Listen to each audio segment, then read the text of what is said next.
നമസ്കാരം, ശ്രീധരായാണ്. ഒരു ആണിന്റെ ഉയർച്ചയ്ക്ക് പ്രധാന കാരണം ഒരു പെണ്ണാണെന്ന് പഴമക്കാര് വർഷങ്ങളായിട്ട് പറഞ്ഞുകൊണ്ടിരിക്കുന്ന കാര്യമാണ്.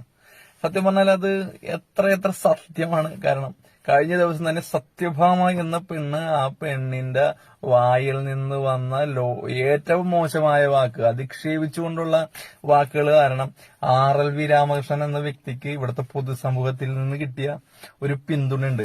കേരളത്തിലെ 95% പേരും ഈ പറഞ്ഞ RLV രാമകൃഷ്ണനെ പിന്തുണച്ചുകൊണ്ട് അദ്ദേഹത്തിന്റെ മോഹിനിയാട്ടം കളിക്കണം എന്നൊക്കെ പറഞ്ഞിട്ട് വളരെയേറെ പിന്തുണ കൊടുത്താണ്. നമ്മളെല്ലാവരും കണ്ട് പലരും വിളിച്ച് DYFI വേദി ഒരുക്കി കൊടുത്ത് സുരേഷ് ഗോപി അദ്ദേഹത്തെ വിളിച്ചിട്ട് തന്റെ കുടുംബക്ഷേത്രത്തിൽ പരിപാടി ഉണ്ട്, അവിടെ പങ്കെടുക്കണം, വെറുതെ അല്ലട്ടാ, ഒരു പ്രോഗ്രാം എന്നുള്ള പരിപാടി പൈസ കൊടുത്ത് പങ്കെടുക്കണം എന്ന് പറഞ്ഞു. ആ വിളിക്കുന്ന സമയത്ത് ഈ പറഞ്ഞ RLV രാമകൃഷ്ണൻ കൃത്യമായിട്ട് പറഞ്ഞ് പങ്കെടുക്കുമെന്ന് പറഞ്ഞു. പക്ഷെ പിന്നീട് മാധ്യമപ്രവർത്തകരോട് സംസാരിച്ചപ്പോൾ അതിനകത്ത് പങ്കെടുക്കാൻ പറ്റൂല, വേറൊരു പരിപാടി ഉണ്ടെന്നാണ് പറഞ്ഞത്. ശരിയായിരിക്കാം, അതായിക്കോട്ടെ, എന്തെങ്കിലും ആയിക്കോട്ടെ.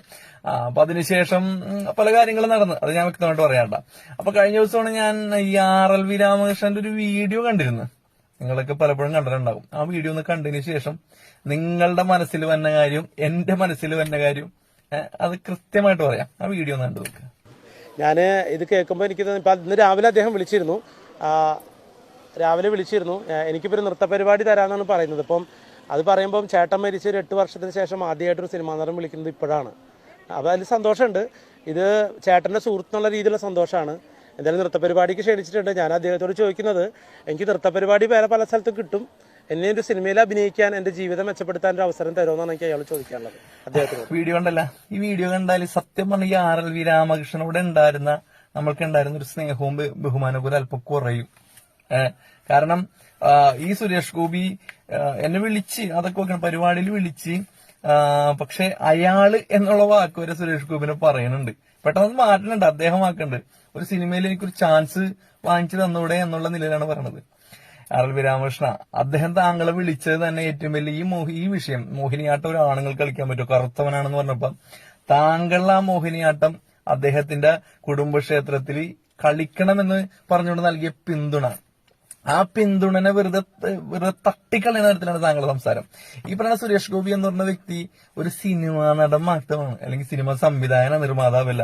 ഒരു സിനിമയിൽ റോള് കൊടുക്കണമെങ്കിൽ തീരുമാനിക്കുന്ന ആളുകൾ അവിടെയാണെന്ന് നിങ്ങൾക്ക് കൃത്യമായിട്ട് അറിയാം. പിന്നെ അത് വേണമെങ്കിൽ താങ്കളുടെ കഴിവ് വെച്ച് താങ്കൾക്ക് നേടാൻ സാധിക്കും. കാരണം താങ്കളുടെ ചേട്ടൻ കലാഭവണി അദ്ദേഹത്തിന്റെ കഴിവ് ഉപയോഗിച്ചാണ് സിനിമയിൽ നിലനിന്നതും ഇത്രയേറെ പൊസിഷനിൽ എത്തിയതും.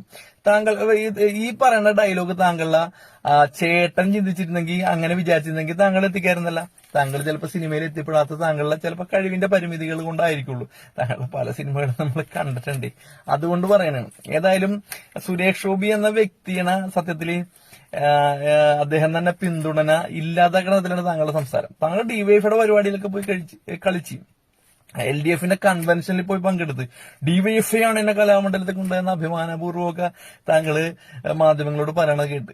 അപ്പൊ താങ്കളുടെ ഈ വാക്കുകൾ, ഈ ഒരു സംഭവം ഉണ്ടായതിനു ശേഷം കേരളത്തിലെ രാഷ്ട്രീയ ഭേദം എന്നെ പൊതുസമൂഹം താങ്കൾക്ക് പിന്തുണ നൽകിയപ്പോ താങ്കൾ ചെയ്തൊരു കാര്യമുണ്ട്. അത് കൃത്യമായിട്ട് ഒരു രാഷ്ട്രീയക്കാർക്ക് വേണ്ടി ഈ വിഷയം കൃത്യമായിട്ട് താങ്കൾ ഉപയോഗിക്കുന്നുണ്ട്. അതുകൊണ്ടാണ് സുരേഷ് ഗോപിയോടൊപ്പം പിന്തുണ നൽകിയപ്പോ അത് തട്ടിക്കളഞ്ഞിട്ടുണ്ട് ഇമാതിരി ഡയലോഗ് ഇറക്കണത്. അപ്പൊ RLV രാമകൃഷ്ണ, താങ്കൾക്ക് ഞങ്ങൾ ഉൾപ്പെടെയുള്ള ആൾക്കാർ നൽകിയ സപ്പോർട്ടൊക്കെ വെറുതെ ആയിപ്പോ എന്നുള്ള തോന്നലൊക്കെ മനസ്സിൽ വരുന്നുണ്ട്. അപ്പൊ ഇത്രയും അഹങ്കാരം വേണമെങ്കിൽ ആരും ഏതുപോലെ, ഇത്രയും പാടില്ല. ഈ പൊതുസമൂഹം കൃത്യമായിട്ട് പിന്തുണ താങ്കൾക്ക് നൽകിയപ്പോ അത് താങ്കള് ഉപയോഗിക്കുന്ന രീതി അത് സാധാരണക്കാർക്ക് വ്യക്തമാകുന്നുണ്ട്. അതുകൊണ്ട് തന്നെ ഈ നേരത്തെ കണ്ട വീഡിയോ ഇട്ട പേജിൽ ആ കമന്റുകൾ നോക്കിയാൽ നിങ്ങൾക്ക് വ്യക്തമായ ധാരണ വരും. അതുകൊണ്ട് ഇതൊക്കെ അനാവശ്യമാണ്. ഇതൊക്കെ നിങ്ങൾക്ക് നിങ്ങളുടെ ഡാൻസ് അല്ലെങ്കിൽ നൃത്തവുമായി ബന്ധപ്പെട്ട് കൃത്യമായ അവസരങ്ങൾ കിട്ടും, സംശയമില്ല. കാരണം അത് കിട്ടിക്കൊണ്ടേയിരിക്കും. പക്ഷെ ഇത്തരത്തിലുള്ള കാര്യങ്ങൾ സുരേഷ് ഗോപി ചോദിക്കാൻ നേരത്ത് അതിൽ എന്തൊക്കെയോ ഇല്ലെന്നുള്ള തോന്നല് സാധാരണക്കാർക്ക് വന്നുകൊണ്ടിരിക്കട്ടെ. അപ്പൊ ഉള്ള പിന്തുണ ഇല്ലാണ്ടാക്കരുത്.